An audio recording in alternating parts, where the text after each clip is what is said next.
মেয়েটির বয়স তখন 12। গরমের ছুটিতে মামার বাড়ি বেড়াতে গিয়ে মেয়েটি খুঁজে পেল একটি অদ্ভুত বই। আমি সুভাষ বলছি, লিখছেন শৈলেশ দে। প্রথম 2টি খণ্ড 3 রাত্রির মধ্যে মেয়েটি পড়ে শেষ করে ফেলল। সুভাষচন্দ্র বোসকে সেই দিন থেকে মেয়েটি অদ্ভুতভাবে শ্রদ্ধা করতে শুরু করলো।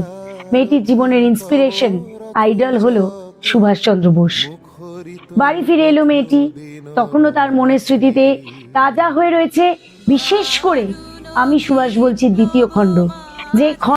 আমি সুভাষ বলছি দ্বিতীয় খণ্ডে ছিল ভারতের সশস্ত্র আন্দোলনের কথা। সেখানে বিনয় বাদল দীনেশ ছিল, প্রফুল্ল চাকি ছিল, আরো ভারতের নানা প্রান্তের বিভিন্ন সশস্ত্র আন্দোলনের কথা ছিল। সেখানে ছিল রাসবিহারী বসুর কাছে পৌঁছে ভারতের স্বাধীনতা যুদ্ধের দেশনায়ক নেতাজি সুভাষচন্দ্র বসুর কথা, আজাদ হিন্দ ফৌজের কথা, যেখানে তিনি দৃপ্ত কণ্ঠে বলেছিলেন, আমি তোমাদের স্বাধীনতা এনে দেব, তোমরা আমাকে রক্ত দাও। হ্যাঁ, হয়তো বাক্যটা আমি একটু পরিবর্তন করে বললাম, কিন্তু ভাবটা তো এটাই ছিল।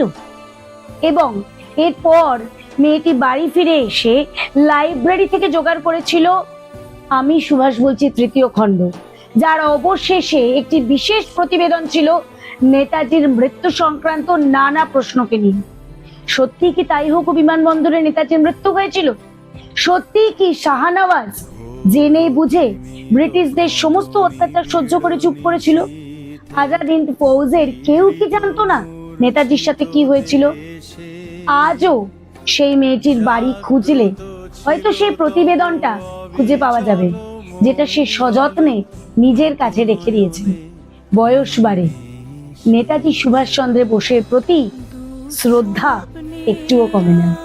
আর স্বাধীনতার প্রাককালে আমি সেই মেয়েটি সশ্রদ্ধ প্রণাম জানাই আজাদ হিন্দ ফৌজের দেশনায়ক, আমাদের দেশনায়ক নেতাজি সুভাষচন্দ্র বোসকে।